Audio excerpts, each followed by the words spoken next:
ऐसा लग रहा है कभी अभी किसी ने कपड़े धोए हैं और उसका झाग जो है यहाँ पर पूरा फैल गया है। एक बार मैं फिर भी आपको दिखाने की कोशिश करती हूँ कि आखिर यमुना का जल कैसा है। क्षेत्रफल है वो बहुत ज्यादा बड़ा नहीं है, बहुत ही आसानी से इस पर काम हो सकता है, बहुत ही आसानी से इसको साफ किया जा सकता है, लेकिन कितनी सफाई हुई है वो आपके सामने है। यमुना पर लगातार चर्चा होती रहती है, लगातार डिबेट होती रहती है, यमुना पर लगातार राजनीति चलती रहती है, लेकिन यमुना की राजनीति कितनी सफल है वो आपके सामने है।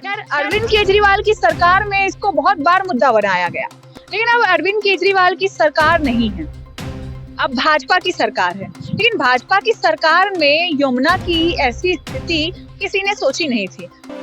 सटीक खबरों का सीधा असर। आप देख रहे हैं एनसीआर समाचार, सच्ची और पक्की खबरें। नमस्कार, आप देख रहे हैं एनसीआर समाचार और मैं हूं आपके साथ नमिता चौहान। इस वक्त मैं मौजूद हूं कालिंदी कुंज घाट पर। ये कालिंदी कुंज बैराज है, सामने आप देख सकते हैं। और जो बात हुई थी यमुना की, तो यमुना पर सीधे जाते हैं और यमुना की स्थिति पहले मैं आपको दिखाती हूँ। मैं चाहूंगी अपने सहयोगी से थोड़ा नजदीक जाकर दिखाए आपको कि आखिर यमुना की स्थिति इस वक्त क्या है। यमुना के सफाई की बात हुई थी, यमुना को स्वच्छ बनाने की बात हुई थी, लेकिन अभी जो स्थिति है यमुना की वो सफेद झाग से भरी हुई, जैसा कि आप दूसरी तरफ मेरे देख पा रहे होंगे, सफेद झाग से भरी हुई ये जो आप देख पा रहे हैं, जंगल इसमें, गंदगी इसमें, वो सारी चीजें मेरे सामने भी है। यहाँ पर आप खुद देख सकते हैं, ये जो है ये चीज आपको पूरे यमुना में नजर आएगी। जैसा आप उस तरफ भी देख सकते हैं, नाव के पास में ये चीजें साफ सुथरी पड़ी हुई हैं। एक बार मैं चाहूंगी थोड़ा नजदीक आइए आप, और मैं सहयोगी से कहूंगी थोड़ा सा नजदीक आकर के इन चीजों को दिखाए कि आखिर यहाँ पर क्या माहौल है।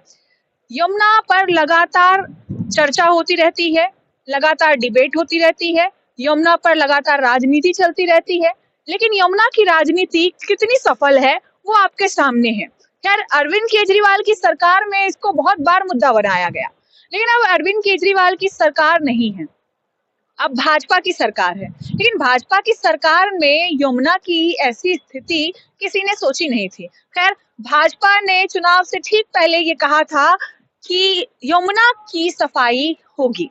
हालांकि यमुना की सफाई हुई भी और काफी दिनों तक चली भी। लोगों ने काफी सारी उस पर वीडियोस भी लोग दिखाई, कई मीडिया चैनल में चलाया भी गया कि यमुना की सफाई हो रही है। एनसीआर समाचार पर भी आपने देखा होगा, यमुना की सफाई का वीडियो दिखाया गया था, जिसमें लगातार एक मशीन यमुना के बीच चलती है और जितने भी खरपतवार है, जितनी भी गंदगी है, जितने भी घास फूस है, उन सभी को हटाती हुई नजर आती है। लेकिन अब जो स्थिति है कालिंदी कुंज की, वो देखने के बाद ऐसा बिल्कुल नहीं लग रहा है कि सफाई के नाम पर यहाँ पर कुछ भी हुआ है, क्योंकि सफाई अगर होती तो यमुना का जो जल है वो हमें थोड़ा स्वच्छ देखने को मिलता। यमुना लगातार राजनीति में, चुनाव में एक मुद्दा बनकर रहा है जीतने का। यमुना की सफाई का वादा अरविंद केजरीवाल की सरकार यानी आम आदमी पार्टी की सरकार ने किया था कि यमुना के जल को हम इतना स्वच्छ बना देंगे कि आप उसे आसानी से हाथों से उठाकर पी सकते हैं, उसमें डुबकी लगा सकते हैं, उसका आचमन कर सकते हैं, जैसा कि गंगा जल से हम करते हैं। लेकिन गंगा की स्थिति को हम साइड रखते हैं, फिलहाल हम यमुना के पास हैं और यमुना की स्थिति पर बात करते हैं। इस बार जब 2025 में विधानसभा के चुनाव हुए तो भाजपा ने भी कुछ ऐसा ही मुद्दा उठाया कि यमुना की सफाई का वादा पूरा नहीं हुआ और 3 बार सरकार बनकर आई और चौथी बार आने की बात कर रही है, लेकिन यमुना पर कितना काम हुआ। अब एक बार उधर दिखाइए, वहां पर आप मवेशी देख सकते हैं, थोड़ा नजदीक जाकर के दिखाइए। मवेशी आप देख सकते हैं, वो लगातार इसी यमुना का जल पीने की कोशिश कर रहे हैं, यमुना के बाहर जो गंदगी है उसे खाने की कोशिश कर रहे हैं। अब आप खुद सोचिए, ये मवेशी जो यहाँ पर इस तरीके से चीजें खा रहे हैं, ये यमुना का गंदा जल पी रहे हैं, इन पर क्या असर पड़ेगा? ये बीमार हो सकते हैं, मर सकते हैं और तमाम तरीके की चीजें इन पर हो सकती हैं। अब यमुना का जल भी अगर मैं आपको दिखाऊं, आप खुद देख सकते हैं, यहाँ पर गंदगी है, पत्तल में कुछ कुछ चीजें पड़ी हुई है। अब ये खाने के बाद ये इसी जल को पीने की कोशिश करेंगे। मवेशी है, उन्हें पता नहीं है कि ये साफ है या नहीं है। दूसरी तरफ और भी मवेशी है, आप देख सकते हैं, प्यास लगेगी तो जाहिर सी बात है, उन्हें पता नहीं है तो वो सीधे तौर पर इधर को आएंगे। यहाँ दूसरी तरफ जो है वो यमुना का जल है जिसे पीने की वो कोशिश करेंगे। अब यमुना का जल मैं एक बार आपको दिखा दूं कितना साफ है, थोड़ा नजदीक आकर के आप यमुना का जल दिखाइए कि कितना साफ है। ये आप खुद देख सकते हैं, एकदम काला है और इतना काला है कि इसमें अगर हाथ भी डालना कोई चाहे तो वो नहीं डालेगा। एक बार मैं फिर भी आपको दिखाने की कोशिश करती हूँ कि आखिर यमुना का जल कैसा है। हाथ में आने के बाद हालांकि इसमें इतनी गंदगी नजर नहीं आ रही है, लेकिन जब हम कपड़े धोते हैं तो पानी कैसा गंदा होता है। वॉशिंग मशीन में अगर आप कपड़े धोते हैं तो आपने ज्यादातर ऐसा गंदा पानी देखा होगा, कुछ ऐसा ही पानी यहाँ पर इस वक्त है। और जो झाग है आपके पीछे वो भी आप देख पा रहे हैं, ऐसा लग रहा है कभी अभी किसी ने कपड़े धोए हैं और उसका झाग जो है यहाँ पर पूरा फैल गया है। ये जो यमुना आप देख पा रहे हैं, दूसरी तरफ एक बार दिखाइए। वो दूसरी तरफ जो है वो नोएडा वाला घाट लगता है कालिंदी कुंज का, और इस तरफ जो है ये दिल्ली वाला घाट लगता है। एक तरफ से उत्तर प्रदेश का ये हो जाता है, पानी इसमें आता है, और दूसरी तरफ से हरियाणा की तरफ से, यानी कि दोनों ही राज्यों से ये जो घाट है, ये जो नदी है वो जुड़ी हुई है। हालांकि इसका जो क्षेत्रफल है वो बहुत ज्यादा बड़ा नहीं है, बहुत ही आसानी से इस पर काम हो सकता है, बहुत ही आसानी से इसको साफ किया जा सकता है, लेकिन कितनी सफाई हुई है वो आपके सामने है।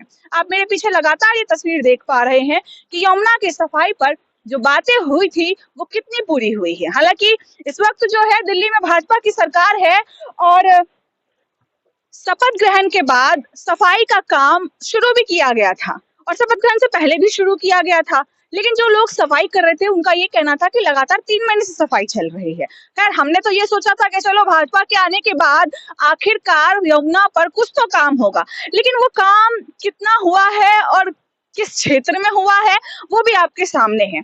इस घाट पर भी छठ पूजा मनाई जाती है, दूसरी तरफ भी छठ पूजा मनाई जाती है।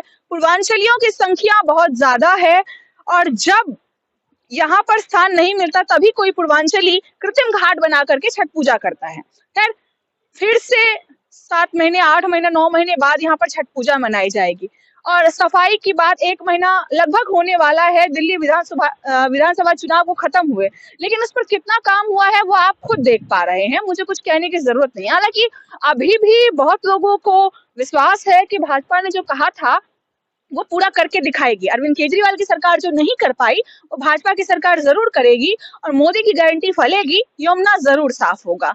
हम भी इंतजार में हैं कि आखिर यमुना कब साफ होगा, क्योंकि यमुना की जो स्थिति लगातार देखने को मिल रही है। एक बार फिर मैं दूसरी तरफ आपको दिखा दूं, सफेद झाग अक्सर धूप निकलते ही खत्म हो जाया करते थे, लेकिन अभी गंदगी का लेवल इतना ज्यादा है, स्तर इतना ज्यादा है कि ये सफेद झाग धूप से भी खत्म होने वाला नहीं लग रहा है।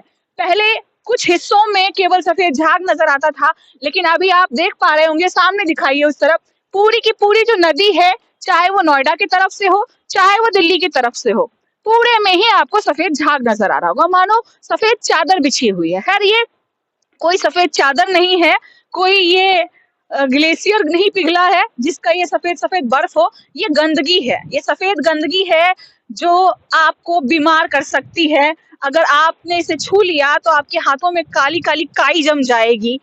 एक बार मैंने पहले भी रिपोर्ट दिखाई थी इस पर, छठ पूजा से पहले, जब हाथों में काई जम रही थी। एक तरफ वहां देखिए मवेशी जा रहे हैं, अगर आप देख पा रहे हो तो मवेशी जा रहे हैं, और वो जो मवेशी हैं जो पानी से निकलकर उस तरफ को जा रहे हैं, वो इस पानी से निकलने में उनके शरीर पर जो पानी लग रहा है, जो ये गंदगी लग रही है, इससे वो बीमार पड़ सकते हैं। अब आप खुद देखिए झाग किस तरीके से नदी में उड़ता हुआ नजर आ रहा है, ये जो यमुना नदी है इसमें उड़ता हुआ नजर आ रहा है। खैर, ये यमुना को यमुना रहने नहीं दिया गया, अब ये यमुना यमुना नहीं रही है, ये यमुना एक नाला बन चुकी है। मैं ऐसा इसलिए कह रही हूँ क्योंकि यमुना का पानी नाले जैसा ही दिख रहा है। किसी भी पवित्र नदी का पानी ऐसा नहीं होता जैसा कि दिल्ली में नोएडा की तरफ से हो या दिल्ली की तरफ से हो यमुना का दिखता है। खैर, इस पर भाजपा ने जो राजनीति की थी, जिस तरीके से काम करने का वादा किया था, वो अभी तक नजर नहीं आ रहा है। आने वाले समय में क्या होता है हम आपको लगातार अपडेट करते रहेंगे, तब तक बने रहे हमारे चैनल एनसीआर समाचार पर। मैं आपके साथ नमिता चौहान।